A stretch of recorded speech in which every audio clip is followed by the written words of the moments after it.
So today I'm talking about how to assess progress, as so many of us are so hard on ourselves when we're actually making good progress, but we always want more, and that seems to be the nature of us being human beings. So if that statement resonates with you, this will be relevant to you, so keep on watching, keep on listening, hope you find it useful.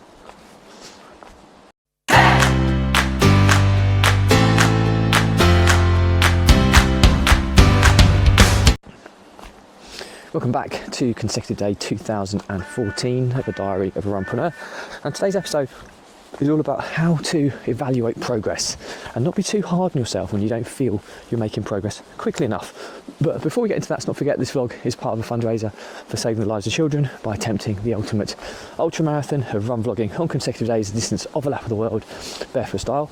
And the more people we get in front of, more money we raise, more children's lives we save, which is why I do this every single day. So back to the topic at hand. How do we evaluate progress? Okay, so cut a long story short, the reason I'm talking about this today is that I've been doing some evaluation of late. Long story short, we're getting to the end of the year and I'm always looking at kind of where I am and how much progress I've made. And I'm sure this is not any different from so many of us out there who have kind of goals, ambitions. We always want to measure our progress against them. And quite often as humans, we always seem to want more, and never are satisfied or can kind of content with what we've done to date. And again, I'm no different here. So how have I started to manage to be better at this and not being too hard on myself and possibly too unrealistic with my expectations? Because the danger is, if you are unrealistic with your expectations, you end up kind of feeling that you haven't been making enough progress. You got quite demoralised, demotivated, and then it can impact productivity moving forwards. So it's really, really important that you're accurate with this and you assess it correctly and realistically.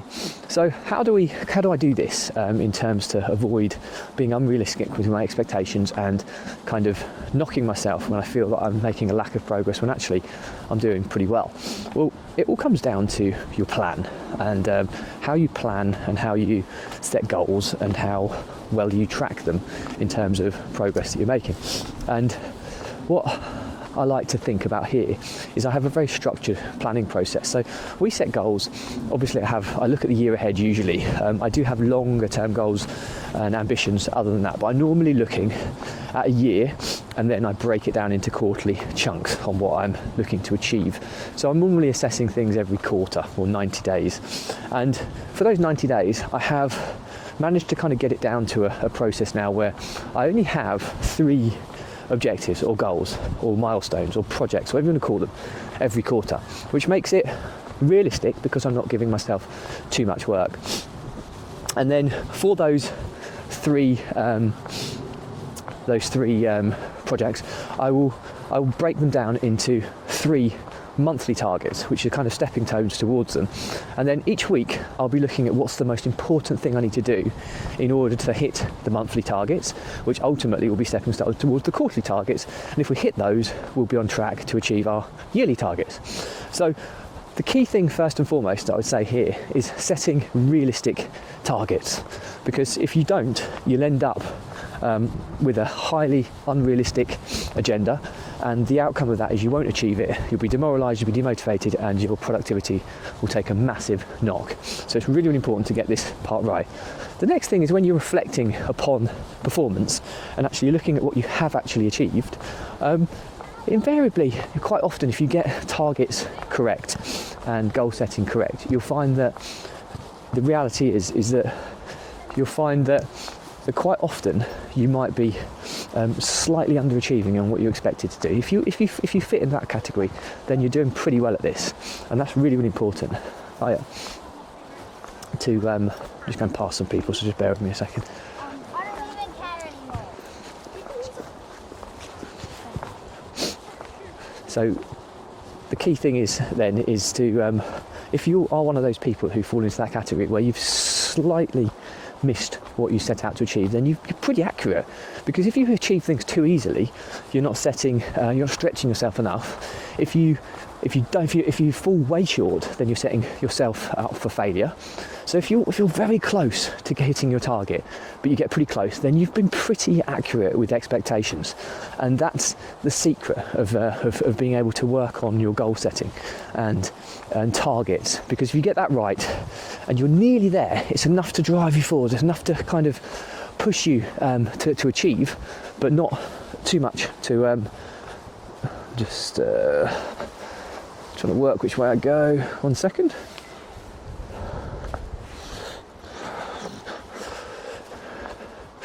I have to go this way, do I?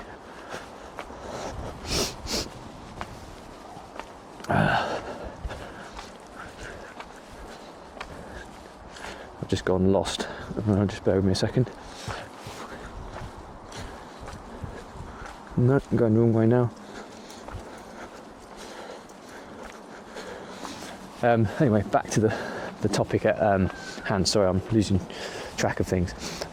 It's really, really important, we do go this way, to get this right. If you get this right, then you'll stop being too hard on yourself when you feel you're not making sufficient progress.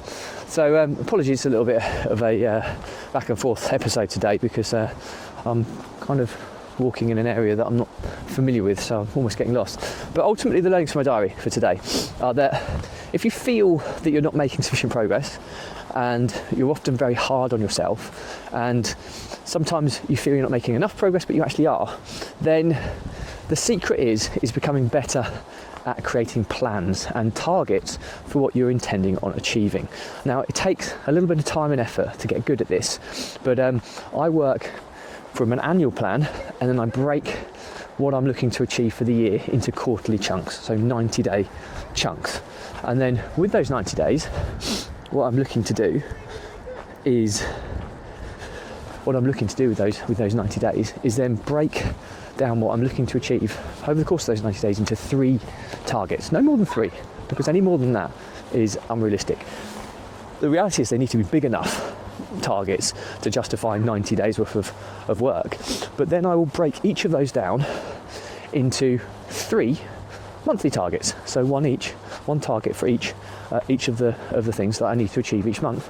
And then over the course of each week, I'll be looking at what's the most important thing I need to do to progress towards those monthly targets every week. And when you do that, you're breaking things down in such a bite-sized way that as long as you hit that weekly target, you're going to be on track. And as long as you've set these goals correctly and they're stretching you enough, but they're not too unrealistic in terms of you're going to have potential to achieve them, and they're not too easy, so you achieve them too easily, then it should stretch you sufficiently so that by the end of the quarter, you want to be nearly achieving them, or only just achieving them. If you can kind of get to that stage, then you're going to be in a position where you've got the right kind of levels of expectations. And if you get goal setting right, you'll be amazed with how much easier it is to assess progress really and truthfully in terms of tempering your expectations. So you'll get rid of that feeling of you never achieving enough, and you actually, do you know what, you can actually be very satisfied and content with what you've actually achieved, because more often than not we all make pretty good progress. It's just that our goal setting and plans are not devised or created carefully enough, which is why we end up finding that we fall so foul or so short of our expectations. So anyway, that's it from me. Like I say, sorry it's a bit of a waffly one today, but as always, any questions or comments, drop me a line. Anything relevant, I'll respond to.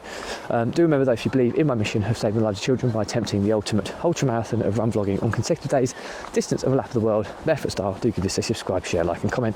More people we get in front of, more money we save, more children's lives we save. Thank you as always, stay positive, stay happy, and I'll see you again tomorrow.